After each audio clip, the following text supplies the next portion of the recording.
E aí, galera, beleza? Aqui é o Rufino Kiss e trazendo aí de novo então o conversa da semana que eu tava pensando, né? Tava vendo os vídeos antigos, que o Thiago, né, de 10 anos atrás, o canal começou acho que em 2013, se eu não me engano. Então, sei lá, tem um post meu falando de qual o melhor teclado. Esse é um tema bem bacana. Se vocês não viram lá, olhem lá. Basicamente, eu estava revendo, né, para ver se depois aí desses 9, 10 anos, né, eventualmente eu teria mudado de opinião e o fato que não. Tudo que eu mencionei lá no vídeo concordo ainda 100% hoje e apliquei recentemente também, né, na minha última aquisição. Mas a questão do qual é o melhor teclado, eu ainda vou trazer uma próxima semana aí, né, alguns comentários sobre o que tem disponível no mercado, né, de teclados em relação a faixas de preço também. Vou fazer essa pequena pesquisa aí só para eu me atualizar e compartilho com vocês também, então, é, o que for os meus achados com relação a como que está o mundo dos teclados atualmente, né? Com relação a teclado, faixa de preço, eventualmente qual que seria a melhor ou pior opção ou custo-benefícios, né, que a gente tem entre os teclados. E algo me chamou bastante atenção é que no vídeo eu cito a questão, né, do Cronos, que em 2016, eu falo lá no vídeo, né, beleza, o Cronos está R$ 18.000 tal, mas eu não comprei um teclado de 18 mil, eu fui crescendo aos pouquinhos, né, compro um teclado, junta dinheiro, daí dá esse teclado mais um pouquinho de dinheiro, pega um teclado melhor, daqui a pouquinho junta dinheiro de novo, dá o teclado mais um dinheirinho, e pega um teclado melhor, e vai fazendo isso, né, até chegar nesse nível, né, de instrumento. E me chamou a atenção o valor, R$ 18.000, 2016. Eu fiz uma pesquisa básica. Qual é o dólar, né? Quanto que estava o dólar, né? Em junho, né? Que foi a data do vídeo, se não me falha a memória. Eu vou deixar todas as informações aí na tela, tá bom? Que eu for mencionar aqui nesse vídeo.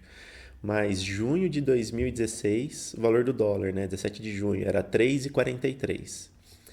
E aí pegamos o dólar aí que a gente está vendo essas últimas semanas, né? Últimos meses aqui no nosso ano, 2025. Chegou a bater R$ 6, um pouquinho menos, enfim, vamos fazer a conta por alto, né, de R$ 6. Então, só de reajuste, né, porque o instrumento, né, ele é importado e é tudo dolarizado, né, essa parte da economia. Então, se a gente olha só por conta do quanto que enfraqueceu, né, a nossa moeda, o Cronos hoje deveria estar custando mais ou menos uns 31 mil e uns quebradinhos. Aí você fala, mas Thiago, tá 40 conto o teclado. Calma. Porque isso aí foi só o dólar. A segunda componente são os impostos. Tinha uma conversa, né? Vou deixar também os links aqui na descrição, tá? Das matérias, né? Do site original da Câmara dos Deputados, lá do Senado e afins, para vocês, né, caso queiram confirmar as informações. Mas basicamente tinha um projeto de lei para eliminar a taxação, né, ou reduzir impostos, pelo menos, né, em algumas situações de aquisição, né, de compra de instrumentos musicais, da importação, só que caiu por terra, né, não, por fim foi arquivado. Então essa conversa foi em 2014 ali, 2015 ainda saiu uma reportagem mencionando, né, falando, pô, cara, a gente paga 60, né, pode chegar a 60% de impostos, né, em questão da compra de um instrumento. Então vamos lá. A gente tem a questão da dólar 3,43, né? 3,43 para R$ 6.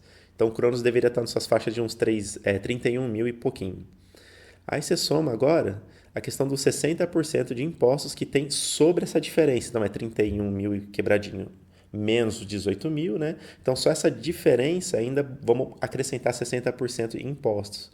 Chega lá nos 39 os quebradinhos, que é os 40 que a gente vê nas lojas por aí, dependendo também, lógico, né, da cidade que você mora, frete, enfim, tem várias questões, mas no geral vai estar nessa faixa de preço aí. 39, 40. Eu lembro de fazer umas pesquisas aí ano passado, de ter site anunciando por R$ 42.000 o Cronos 2, né, que seria o teclado equivalente, né, de 2016, 2016 não, né, 2016 já tinha acho que o Cronos 2. O top de linha com o top de linha hoje, né, ano a ano. Então, é meio, sei lá, desanimador olhar por esse lado, porque, enfim, é a situação da nossa economia. Mas eu quis aproveitar também e.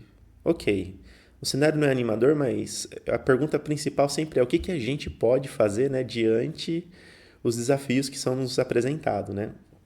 Então, fiz a conta parecida aqui pro Korg C1R, né? O piano digital que eu comprei da Korg recentemente, que estava numa média de preço aí de uns R$ 8.000. Então, é um nível de instrumento, eu diria que assim, se você é tecladista intermediário, até mesmo experiente, um teclado que vai começar, vamos dizer assim, a atender suas necessidades, vai estar mais ou menos nessa faixa de preço no mínimo, tá? Talvez você vai pagar aí na faixa de 8 a 10 mil. Mas vamos trabalhar com 8 mil. E aí eu tava pensando, puxa vida, se alguém tivesse, né, por exemplo, você está me assistindo, tem interesse, né, de fazer um plano para não gastar uma bala, né, de uma vez, mas assim, ter um planejamento para fazer a aquisição de um instrumento, cheguei à conclusão que, pô, para você juntar R$ 8.000, se você fizer um depósitozinho ali de uns R$ 300 por mês, tiver condições para isso, claro, né, em 2 anos, né, você pode fazer um aporte um pouquinho maior em um período ou outro, mas assim, dentro de 2 anos você já alcança esse nível de instrumentos. Sem se preocupar de, puxa, se eu compro para juntar dinheiro e ter que revender, eu vou ter essa desvalorização e agora o momento pode ser que as pessoas não estejam comprando tantos instrumentos, enfim. Então, se você não quer entrar nesse enrosco, o que você poderia fazer é um plano de longo, né, de médio prazo. Não é longo, né? 2 anos é médio prazo.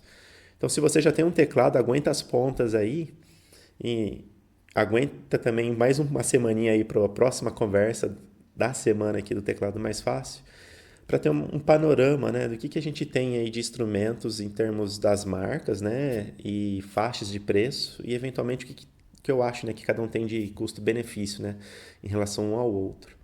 Porque 2 anos juntando um dinheiro para comprar um instrumento que vai realmente valer a pena, eu acho que é uma estratégia mais acertada, porque uma coisa que eu falo no outro vídeo, e é verdade, um instrumento você não compra ele hoje para trocar ele amanhã. A grande maioria das pessoas vai comprar o instrumento, vai ficar com ele no mínimo um ano. É coisa para 3 anos ou mais, né, tipicamente. Então, pensa nisso. Se você guardasse aí R$ 300 por mês, em 26 meses, se eu não me lembro bem lá do Excel que eu estava brincando aqui, você já vai estar essa faixa dos R$ 8.000. Pô, em R$ 8.000, você já começa a ficar muito próximo de instrumentos bem bacanas. E como vai estar com dinheiro na mão, eventualmente você consegue negociar melhores condições de pagamento, pega um descontinho à vista também, às vezes uma Black Friday, entendeu? Então, em abril, né, quase metade de abril, né, indo para maio, se daqui 2 anos você pensar algo nesse sentido, você pode se preparar até para Black Friday, se não for de 2026, né? Cada um tem suas condições, né? Mas por que não aproveitar, fazer um salto significativo em instrumento, né? Em 2027.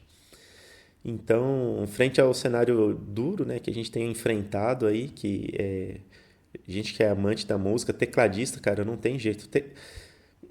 Na verdade, qualquer instrumento que você queira um pouquinho mais ali de qualidade vai te exigir um pouco mais de dinheiro, mas assim, teclado não tem jeito. Ou você já compra ele com aquela, enfim, com todos os recursos e biblioteca de sons e afins, ou você não tem essa qualidade disponível, sabe? É diferente, por exemplo, sei lá, de uma bateria, eventualmente de uma guitarra, um contrabaixo, que são instrumentos que você consegue.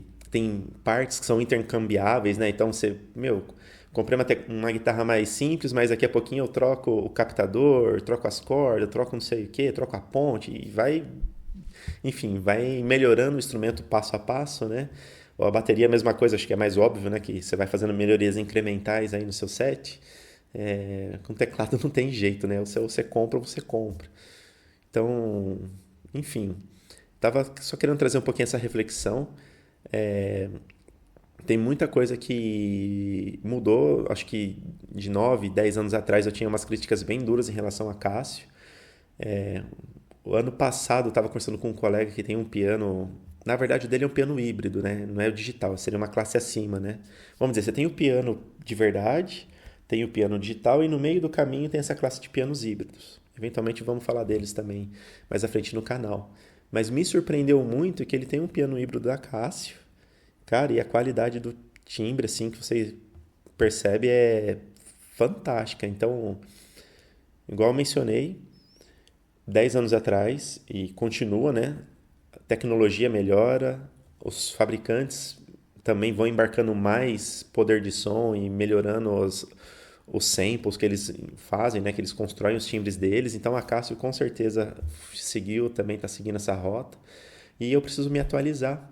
E durante essa minha própria atualização aí nesses próximos dias, na semana que vem eu vou compartilhar com vocês então o que eu acho a respeito ainda da minha opinião, né, de como que estão posicionadas as marcas com relação a timbre, né, e qualidade de som versus o que eles têm de recursos e faixas de preço. Acho que dá para tentar fazer uma matriz aí para pelo menos trazer um pouquinho mais de luz, né? Nesse momento tão obscuro que a gente vive na economia com a moeda tão fraca, né? Se a gente faz essa comparação também, né, do que aconteceu com o instrumento musical, os preços deles, né? Teve uma valorização aí de 220%, ou seja, foi mais que o dobro aí de 2016 para cá. E quando a gente olha o salário mínimo, né, só para ter um valor de referência, né, o salário mínimo ele não dobrou. Quase, mas não dobrou. Menos do que dobrou. Ficou, hoje está 1.500 e uns quebrados, né, 1.570, não lembro. E em 2016 era 880. Então, a gente não dobrou o salário, né, do nosso aqui, né, os trabalhadores, mas os instrumentos mais do que dobraram, né? Então, acho que está um pouco mais difícil a vida por esse lado. Mas se a gente ficar olhando só a parte ruim, a gente nunca vai buscar o que é bom, né? Então, vou tentar trazer essa parte aí para vocês então na próxima semana, tá bom? Na conversa aqui do teclado mais fácil, para a gente, enfim, talvez recuperar um pouco o ânimo, né? De buscar novas tecnologias, buscar, enfim, um novo instrumento para se aperfeiçoar, conhecer novas marcas, conhecer novos recursos do teclado, se você ainda não experimentou. Enfim, tem um monte de coisa que dá para ver. Tem a playlist lá de programação do teclado, né, no canal. Dá uma olhadinha lá também que tem algumas coisas, né? Ainda não está uma lista muito extensa, mas já dá para demonstrar bastante o que tem de possibilidades para fazer no teclado. Então, frente a tudo que é possível no mundo dos tecladistas versus o que a gente tem hoje na mão, o que a gente poderia, como próximo passo, estar buscando, né, aperfeiçoar no instrumento e, por consequência, a gente mesmo. Acho que essa aqui é a ideia aí, então, dessa conversa de hoje, né? Abrir esse assunto e na próxima semana dar um panorama, então, do que vocês têm disponível hoje no mercado, em faixas de preços, marcas e custos-benefícios e afins, né? Vamos tentar organizar isso aí, belezinha? Bom, era só isso, só para compartilhar esse pensamento mesmo com vocês. Eu acho que existem boas oportunidades, igual eu aproveitei o ano passado, né? Só para mencionar, peguei uma promoção ainda que estava sobrando, né? Aquela Black Friday mais estendidinha, sabe? Mas, puxa, não vendemos tudo, eu quero me livrar desse instrumento aqui para renovar meu estoque. Peguei numa dessa aí, com certeza. Então, na média, esse teclado aqui é uns R$ 8.000 para mais, né? Eu cheguei a pagar 7, uns quebradinhos já com frete incluso. Esses R$ 8.000 que eu tô te falando, da média do Korg C1, era sem o frete. Então, já com o frete, eu acho que foi 7.300, 7.600, alguma coisa assim que eu paguei. Tava procurando nota fiscal, mas eu já perdi aqui no meio das coisas. Mas então, pessoal, é isso aí. Deixar só essa reflexão para vocês, não desanimem, porque tem formas, tem estratégias e na próxima semana, então, vamos abordar um pouquinho o que a gente tem disponível, o que dá para fazer com o recurso que a gente tem, beleza? Se esse vídeo te ajudou, você gostou um pouquinho aí dessa reflexão, não deixe de compartilhar com seus amigos, curta, se inscreva também. Agora eu preciso pedir pro pessoal se inscrever, ativar o sininho, né? Então, ajude o canal a recuperar aí, a voltar ao que já fomos aí uma década atrás, né? Vamos retomar esse trabalho com bastante humildade, mas um passinho de formiga, um passinho de cada vez, a gente chega junto, vai longe, beleza? Isso aí, abraço.